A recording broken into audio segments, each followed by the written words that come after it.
Hi knitters, welcome to episode 108 of the KnittyMcPurly podcast. I am your host, Devin Ventry. You can find me on Instagram at KnittyMcPurly. I am KnittyMcPurly on YouTube. What's the other thing I say? Instagram. Oh, my website is KnittyMcPurly.com. And if you want to email me, you can email me at Devin at KnittyMcPurly.com. I'm drinking tea out of this adorable mug that I got from Colby's Little Flowers. It's a little late for Christmas delivery, but I'm pretty sure the code still works. It's Knitty10 if you want to go and get a cute Colby's Little Flowers thing. She's cute Christian knitting related stuff. How are you guys doing? It is the last weekend before Christmas. Woo woo!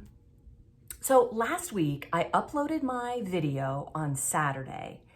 And then I got a lot more views on my last podcast than I normally do. So I wondered if maybe Saturday was a better uploading day. Can we stop for a minute and talk about my hair? So I curled it. What do you think? I did it yesterday and my husband said it looked good. And then today I think it's a little Donna Reed, but whatever. We work with what we have. So anyway, I think I'm gonna be uploading my podcast on Saturdays for a little bit. So if you enjoy watching on Sunday, you can still do that. But if you want to watch Saturday, you can too. That works for me right now, so we're going to give that a go. How is your knitting coming? How is your Advent calendar knitting coming? How is your Christmas knitting coming? What are you working on? Tell me, because I really want to know. If you're leaving me a comment, one thing I wanted to ask was, for next year's Advent calendar, because we plan these things ahead. For next year's Advent calendar, I'm pretty set on doing ornaments. I think that's gonna be amazing. So you will get the yarn just as usual and the clues as usual. It'll be my typical mystery knit along, but this time you'll be knitting ornaments and the yarn will match the project. But kind of on the fence on whether we should do DK weight or fingering weight. This year I did DK and a lot of people said it was a really manageable amount of knitting. And that's because when you up your yarn weight, you get less yardage. So either way, it's 10 grams of yarn per day, but with DK weight, there's just less yardage. So fewer yards. So that's the question. What do you think? We're knitting ornaments, so tiny things. Do you think we should use fingering weight or DK weight? I'm kind of leaning towards fingering weight right now. That's kind of my thought. But if you have an opinion, leave it for me. So last week, I had the horde at my door and I accidentally left me yelling at them in the video. So if you missed that, go back and check that out. Because I was editing and like people had gotten tired of me editing and they were like, we're done with mom not hanging out with us. And so I just uploaded the video and then I went back and checked it out later and I was like, oops. Left that in. Oh well, it's no big deal, whatever. If you are knitting this year's Advent calendar, then if you're watching this video today, December 17th, Saturday, this is the last day of the second clue. So there's 3 clues and I'm about to show you the accessory that you will either be finishing or have just finished. Now mine is completely done and yours won't be because you have to wait till you get to the end of the calendar to have the full amount of scraps to make the pom-poms, but I'm gonna show it. So if you have been avoiding Instagram because you don't wanna see it, here it comes. Like last week I showed the mittens. Ready? Wait, do I have it on right? Yeah, I wanna put the seam in the back. Oh, it's so cute. So here we have a striped hat with ear flaps. And if you don't have the pom-poms on yet, you can kind of get a glimpse of what that's gonna look like. So earlier today, when I picked this up, one of these had tied and I thought that was so cute. How cute is that with a little knot in it? I mean, you gotta kind of get them, perfect. That's kind of cute. I don't know if I like it. I like it, but not a lot. No, I don't like it. So anyway, I hope you have enjoyed knitting this project as a part of our Advent calendar. And tomorrow we start the very last final accessory. I got my fluffy hair, my fluffy Donna Reed hair. So this has been really fun. I don't still have the mittens up here. But this is our second accessory. It is this cute striped hat in DK weight, and it's just so cute. And you know, this is a regular like adult sized hat, but I've put it on my 7-year-old and she looks great in it. Hats are kind of, you know, they can be slouchy. You can put an adult sized hat on a child and they still look adorable because they're a child and they look adorable and everything. So one thing I wanted to mention about the mittens, I showed these last week, and one very observant viewer noticed that the third, I think it's the third stripe, it's the green stripe around the middle. On mine, that started the body of the mitten and it was stockinette. It's like right here. But in the pattern, it is ribbed. And that's because after I knit mine, I thought I wanted more ribbing. And so I changed that one stripe. So if you knit these later, you can do it however you want. You can do it stockinette, you can do it ribbed. I personally like the look of the ribbed better. That's the way it is written in the pattern. So that's how your mittens probably look. But to each his own, if you want to do it again, which you probably will because this is a great pair of mittens to have around. Warm, but not like I'm dying kind of warm. If you don't live in Northern Canada where you need those thrummed mittens, you know, or Scandinavia or something, if you don't need those, you know, I live in Virginia.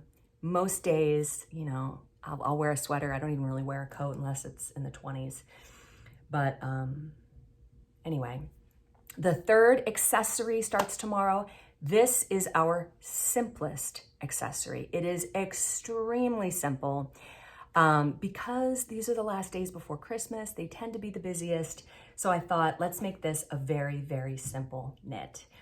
Some of you won't even get there, and I get it. Like, it's amazing that people message me and say things like, is it okay if I don't really like ear flaps, can I leave those off? You do you, girlfriend. You do whatever you want. It's your yarn, it's your calendar. You can do it absolutely however you want. And let's see, next week? I think next week it'll be the 24th on Saturday. So, and the calendar goes to the 25th. So I probably won't show that accessory until another week after that. But it's exciting. Oh my gosh, it's almost Christmas. Charlotte came down the stairs this morning going, how many days? How many are left? We're almost there. 1 week, girl, 1 week. I am wearing my brass tacks cardigan today. So this is, you know, it's a fitted knit. I think I weighed about this when I made it, but I always make the sleeves a little short because I get hot. But this is the brass tacks cardigan, and it has this cool, you know, like arrow ribbing on the bottom and on the sleeves.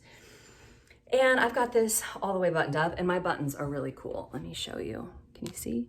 They have like a star on them. I got these years ago at my local yarn store. And this yarn, if you're wondering, is by 29 Bridges Studio, and the yarn is called Brass Tacks. So, hence the name. She has a lot of good yarn names, and it's funny because I think she doesn't think she's good at naming yarn, but she is. They're all really good. Okay, progress and shop news. So I don't have a whole lot to share right now because it is Advent, and you know, like I'm always working ahead, or I'm on to the next thing. But I did want to talk a little bit about the Lent calendar because that will go on sale January 1st at noon. And January 1st is a Sunday. So at noon, if you want a Lent calendar, which let me tell you what that is if you're new and you're going, what on earth is a Lent calendar? A Lent calendar is basically the same as an Advent calendar, only it takes you through Lent instead of Advent. Lent is the 40 days that precedes Easter, just like Advent is the 3.5 to 4 weeks that precedes Christmas. So, in the Christian church, Lent is a sacrificial time of year. This Lent calendar makes it a little bit more fun. You get, instead of 24 or 25 in my Advent calendar, there are 25, but instead of that many skeins of yarn, you get 40 because there are 40 days of Lent, not including Sundays. So there's no yarn on Sundays, so that gives you a day to kind of catch up. But it goes from Ash Wednesday through Holy Saturday, which is the day right before Easter Sunday. And this year, Ash Wednesday is on February 22nd. So The Lent calendars go on sale. And when I watch back the other podcasts and I mix up Lent and Advent sometimes, I apologize for that. I know you know what I mean. Like your brain is filling that in, you know. I watch lots of podcasts myself and I know when they've said the wrong thing. Anyway, we're talking about Lent now.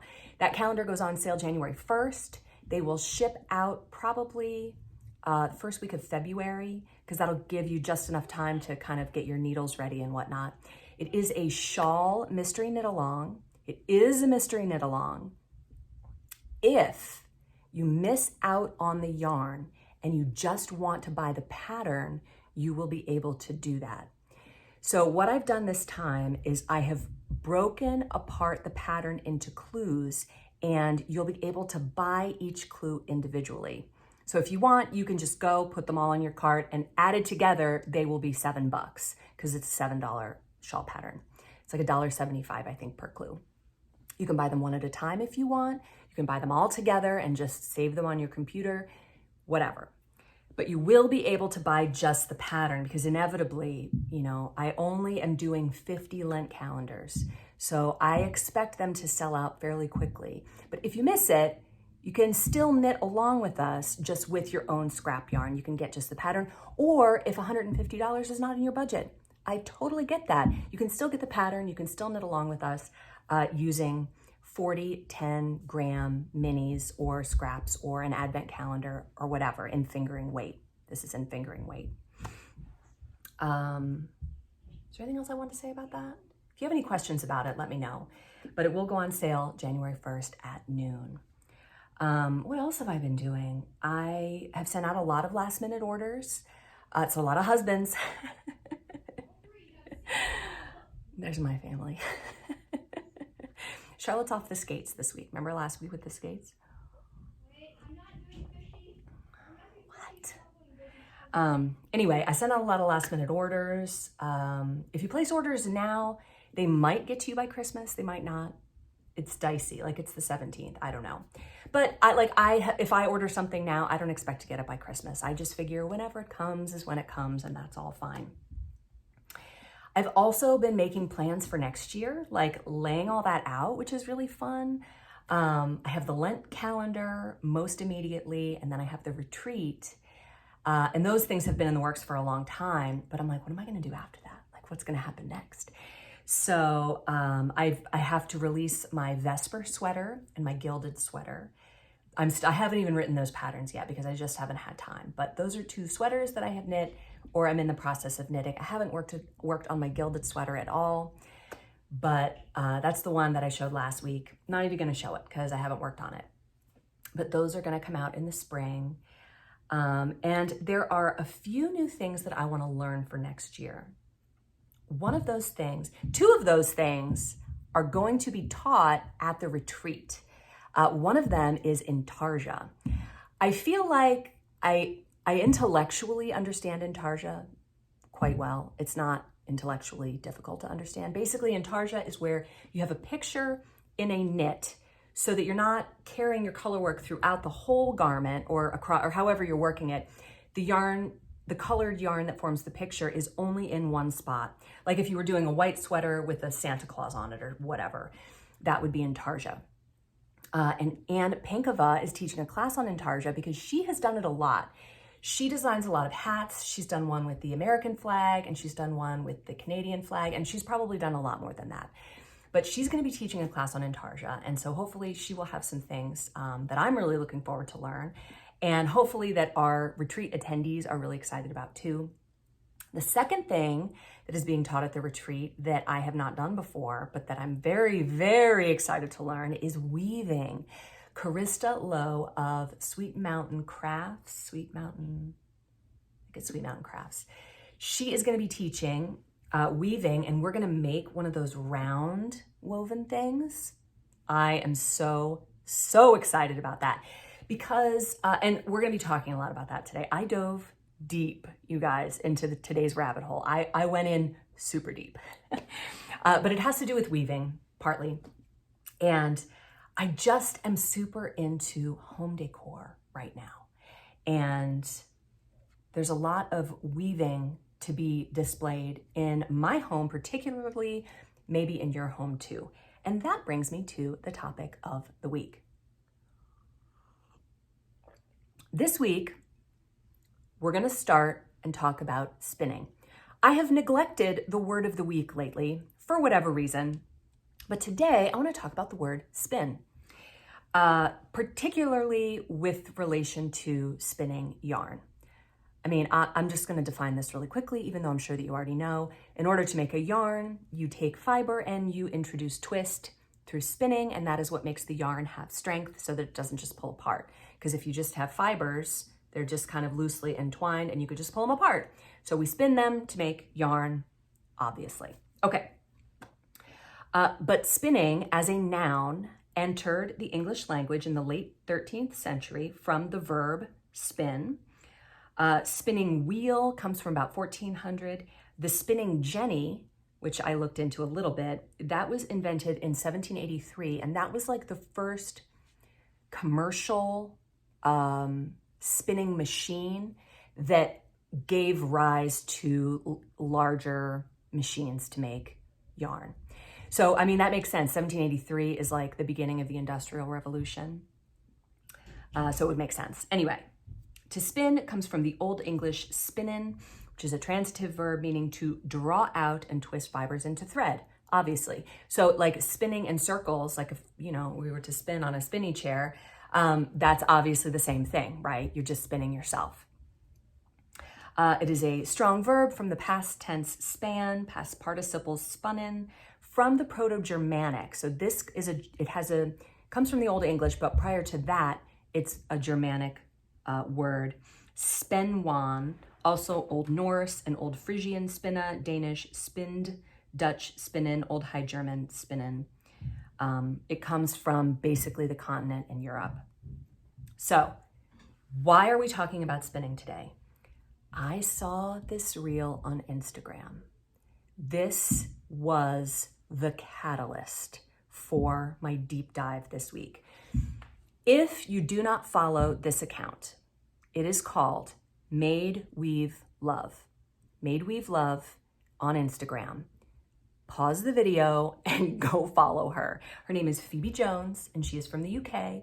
She's beautiful, looks like she's in her 20s. If you scroll through her feed, it looks like she just got married. Has a gajillion followers, like 700,000 or some crazy number of followers. But she does these really amazing reels and you just watch them. Well, if you're me, which you are, and then you just watch them over and over again because they are so amazing. Now, I tried to download a reel so that I could show it to you, figuring that if I credit it, that she wouldn't mind if I showed it on the podcast, but Instagram doesn't let you do that. So I'm going to just be putting up a series of pictures from the first reel. Was this the first reel I saw? I don't know. I've watched so many of her reels so many times that I don't know. But as I'm talking, I'm just going to be putting up pictures. So she starts off by showing scrap yarn and roving. And in this particular reel, she's going to be making like a confetti yarn. She feeds it into the drum carder. And this is the first time I've seen this contraption. Okay, since then, I think I saw this last week, and since then I've gone on a major deep dive and learned all about carding. But she adds in the scrap yarn, and she's adding the scrap yarn into the bat. I learned that word. She's making a bat here, which is the fiber. And she puts it on the top, and then she's also feeding it into the drum carder. She adds in the sparkly yarn and more roving, and she's just building up this bat as we watch. Then she peels off the bat and she shows it to us, and you get to see. And this is a video, so it's, there's music, and your eyes start spinning around like in the Jungle Book. The snake whose eyes spin around, your eyes start spinning around like that as you're watching this. So first of all, here is the spinning that she does that makes my heart skip a beat. She is spinning this thickly with what I've learned is called a core yarn. So she's spinning this, and you see coming off the side is that other yarn. It's like a core to give her yarn more strength. And then she creates an art yarn, and then she spins that yarn around another core, making this amazing art yarn that is extremely irregular. It is one of a kind, and I'm going to show a bunch of pictures of it because I took a bunch of pictures of it because it's so amazing. Because when I looked at it, I absolutely loved it. Now, this particular type of yarn is not suitable for knitting. You really could not knit with this. It would be kind of a waste of it.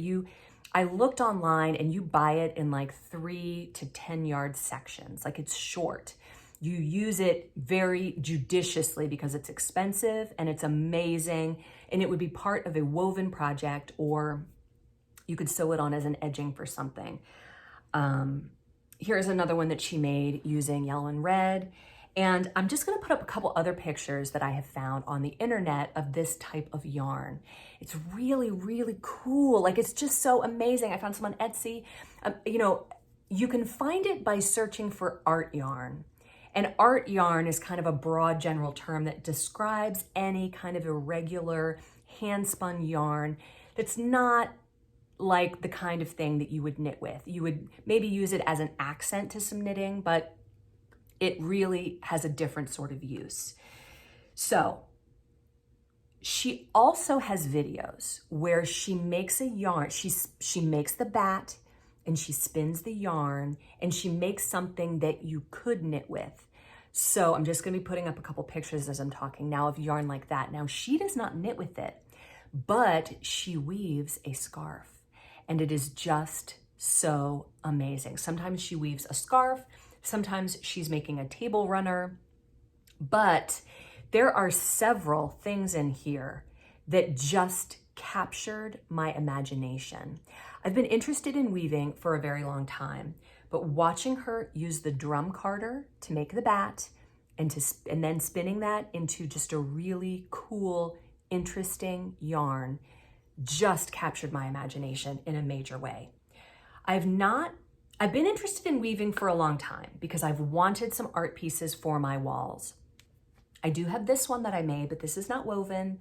This is something that's up on the wall in my dining room. You see it right when you walk in the house.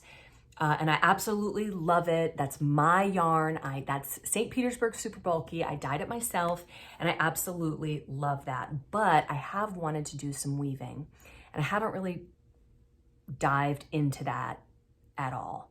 But seeing this whole process has just gotten me super interested in that. I've watched lots of videos about her tools and the process and spinning. In MadeWeaveLove's Instagram profile, she has a little thing linking her tools.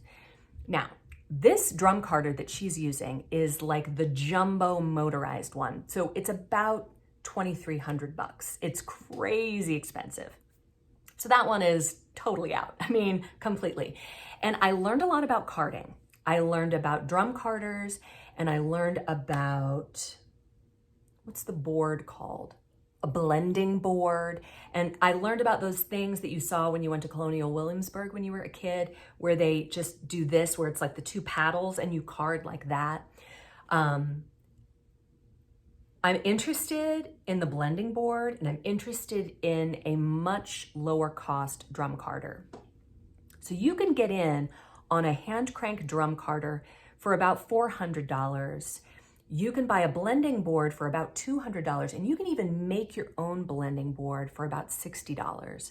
So, you know, I mean, immediately I said to my husband, I'm like, I need to spend $5,000 on all these cool supplies. And then I thought, well, that's ridiculous. That's insanity. So I'm not going to do any of that. But I was like, okay, how can I do this in a way that is affordable?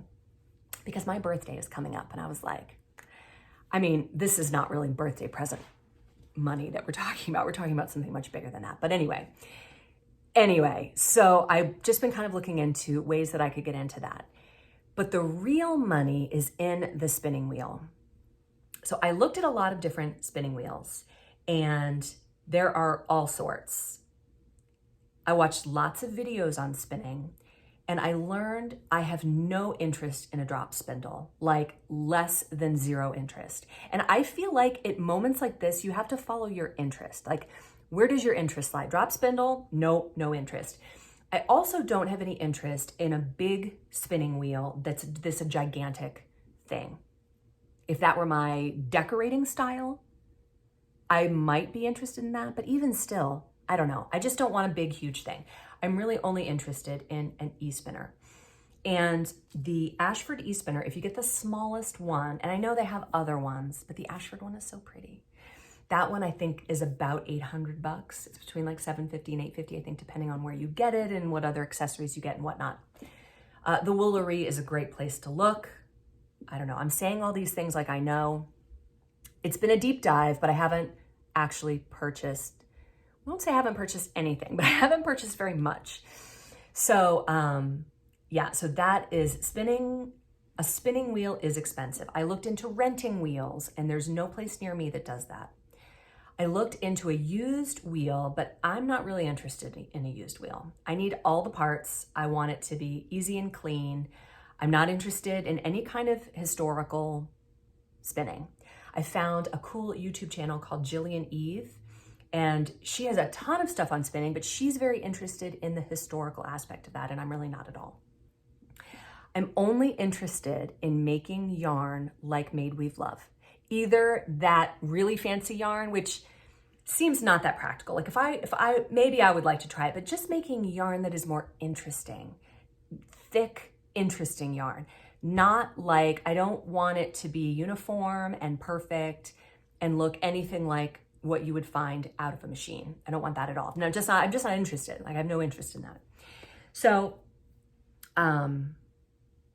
yeah, so that is what I learned about this process, and that is what I learned about myself. And I'll tell you in a few minutes what I have bought. But I haven't bought anything for blending or in terms of, you know, wool or spinning or anything like that, because that is all really big dollar stuff. And I really need to do a little more research and save some money and give my husband all of the list of things that I want him to get for me for my birthday. So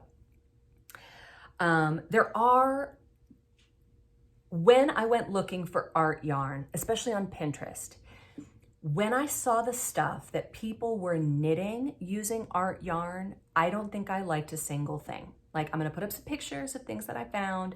I'm not interested in making any of this stuff. To me, it is ugly and I don't like it. And if something is ugly, you're just not interested in it. Like, you're not going to move towards that thing. So in terms of knitting, I'm not interested with this particular yarn. Give me regular indie dyed yarn where the cool part of it is the dye rather than the spin.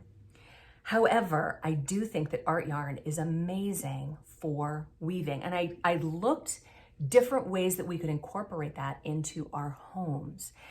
There are wall hangings, obviously. So many inspirational pieces online, on Etsy, on Pinterest, where you can kind of look at different things.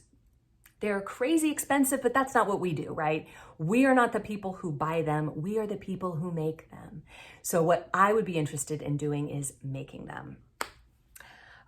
Woven pillows. You can make rugs. I imagine that you could use that art yarn, if you had enough of it, to make a circular or oval shaped rug, like just kind of stitching it together. How awesome would that be? Throw blankets, table runners. I feel like this kind of yarn is better for weaving. And I just have been so taken with the whole thing, the weaving of it. And this morning I was on Sweet Georgia's YouTube channel. That is Felicia Lowe. She's a Canadian. And I'm sure you're familiar with Sweet Georgia yarn. It's very popular among Canadians. We don't see it really as much here in the US, but when you go to Canada, you see it a lot more. And her YouTube channel is amazing. And she has a lot of weaving on there. She has a lot where she compares the drum carder to the blending board. And she talks a lot about spinning and just weaving and just so many different things. And she has the School of Sweet Georgia, which is so cool. It's like Craftsy, but directed at knitting and weaving and yarn textiles, that type of thing. So that looks super interesting. Has anyone done that? Has anyone done the School of Sweet Georgia? It looks really, really good. I have no idea how much it costs or, you know, if it's worth it. I feel like it probably is. I feel like, I don't know. You know how some people, you just listen to them and you kind of trust them and like them? That's how I felt about Felicia. So I would really love to try that out. That looks super good. I recommend that you look into it too if you're interested in learning more, which of course you are because that's why you're here. What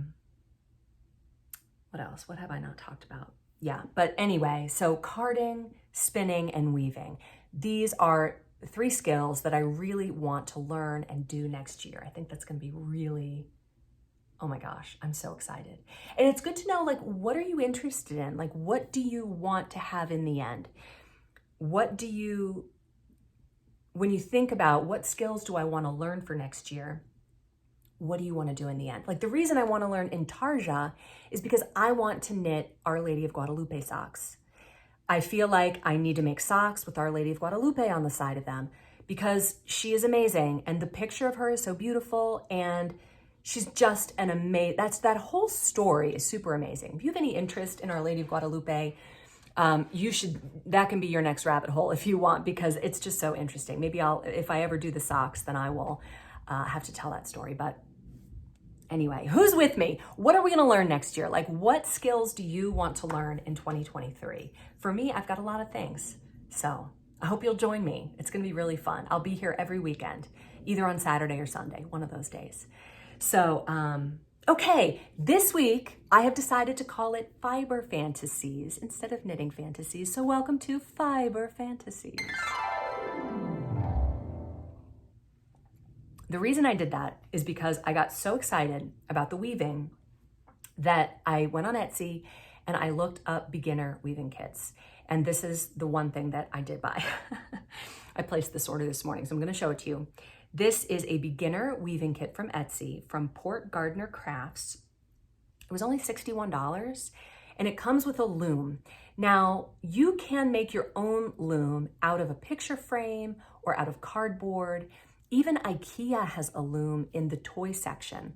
So having a loom, getting a loom is like, you can do that for pretty much free if you really wanted to. I kind of wanted the kit. I just kind of wanted it all to come to me in a way that I could have directions and use it from start to finish and make something. I ordered the one that's navy blue and mustard because that is a color scheme that I have in my downstairs. So I'm really excited. I can't wait for that to come. That's going to be really, really cool and fun. I don't know what I'm going to make. I'm probably just going to play around and then hopefully it will end up being something that I can hang on my wall and I can use the loom to make more things, ideally. So the second fiber fantasy pick for this week is a woven pillow DIY project from Divinity Fibers. And this is just the kind of thing that I would want to make. Looks like it comes with all of the stuff to make this pillow. And it's woven on the front and looks like it's just fabric on the back. But looks like really, really fun, a fun project that would be cool to make. And my third fiber fantasy pick is a teeny tiny knitting kit from Shiv Textiles, which I think is funny. When I think of a shiv, I think of what's like a makeshift prison knife, right? So it's kind of funny that the thing is tiny. But anyway, it is only $36. It does ship from the UK and it is for beginners, which is what I am. So that looked really good to me too. And that concludes our fiber fantasies for this week. Who knows? Maybe it'll be fiber fantasies. I don't know. We'll whatever. Let me know what you think of this. I really haven't talked knitting much. I've been talking about other uses for fiber, so tell me what you think. And along those lines, I have a comments roundup for this week. I wanted to read a few of your comments because as always, they are so good and thoughtful, and I just want to include them in the podcast. So last time we were talking about knitting fast and knitting in a way that keeps you injury-free. So Flo Emerson said, I used to be a thrower with my right hand, but I had so much pain in my wrist and arm doing the repetitive work that I changed to do it the way I crochet, and now I am a picker with the yarn in my left hand. The needles also definitely make a difference. Thank you so much, Flo. Jean Ellis said, I think the object of increase in knitting speed is the increased production, thus giving you the opportunity to knit more different things in your lifetime. I'm so slow that it takes me months to finish a project. Wouldn't it be more fun to finish something each month? Even increasing speed by 10% would help. The downside of knitting so slowly is that my gauge changes over time. That absolutely happens to me too, totally. Melina M says, there's also a Russian or Eastern European knitting that is supposed to minimize injury and help knit faster. That's how I knit because that's how my mom taught me. I am from the former Yugoslavia. So basically you knit through the back loop and purl through the front, but when you purl, yarn goes under your needle and then through. It also creates a more sturdy fabric. That's interesting. The Selfish Knitter says, thank you for confirming that time has sped up. This explains everything. Amen, sister. She says, I have no complaints about your Advent packaging. You offered these at such a reasonable price with patterns included, and not once have I thought, I wish the packaging was prettier. Also, I'm really loving your new design. Thank you so much, Selfish Knitter. I really appreciate that because I was feeling a little bit self-conscious about it. Happy Camper 87 said, I am on Sleeve Island, and when I have about 40 inches of sleeve to get them both done, speed knitting is what I do.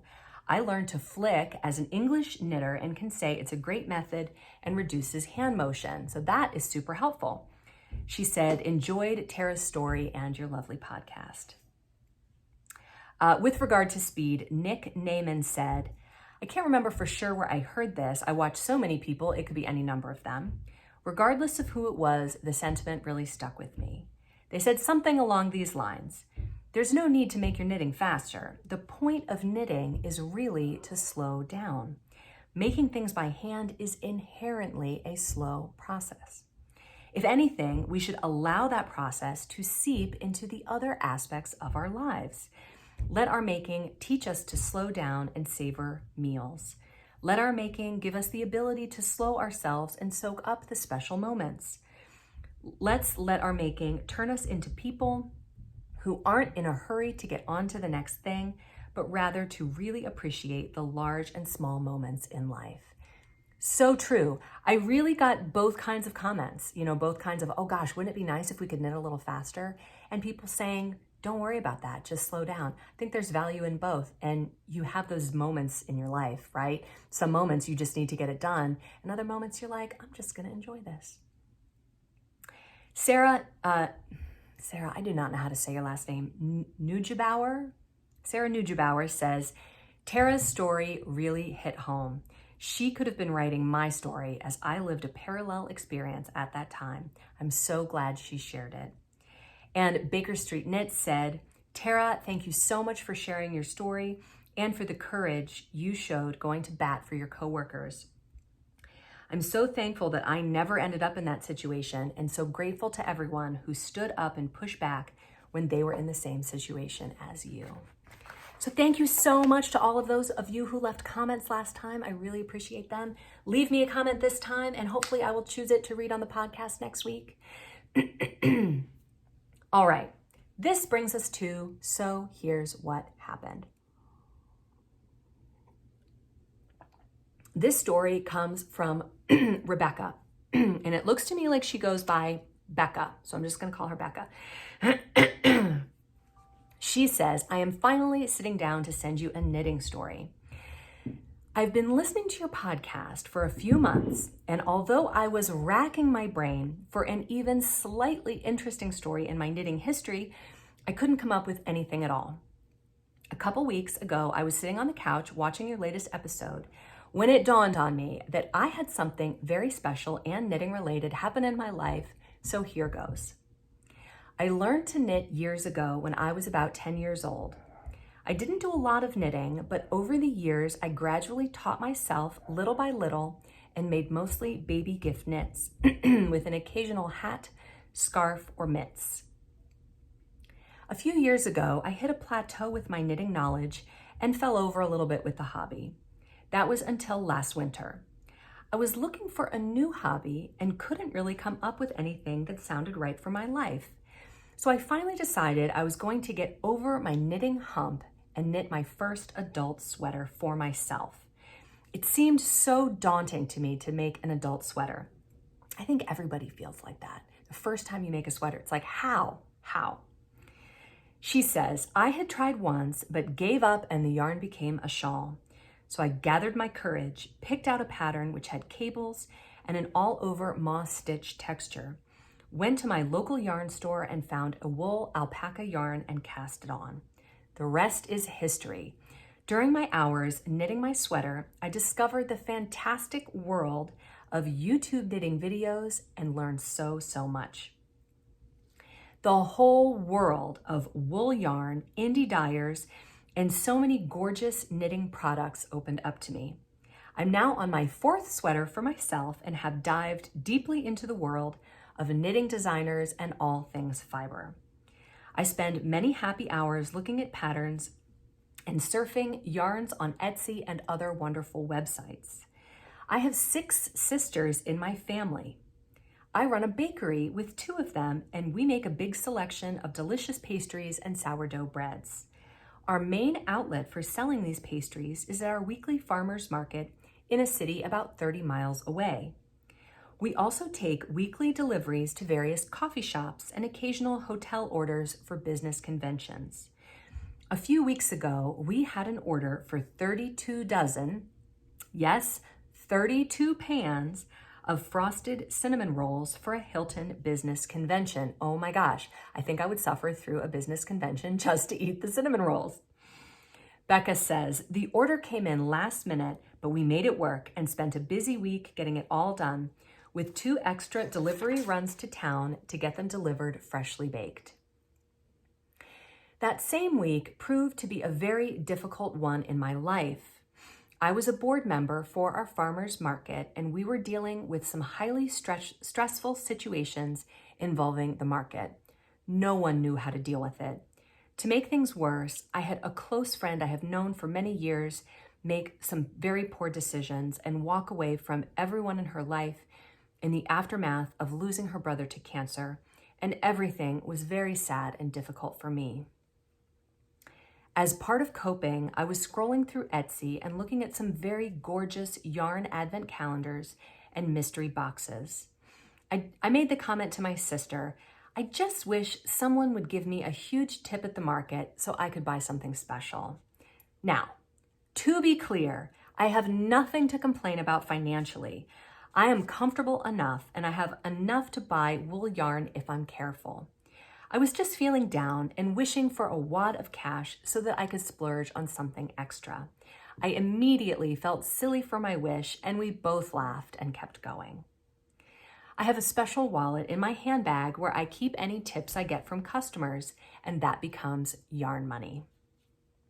It's just something fun as a part of my job, watching it add up and thinking about what special yarn to buy.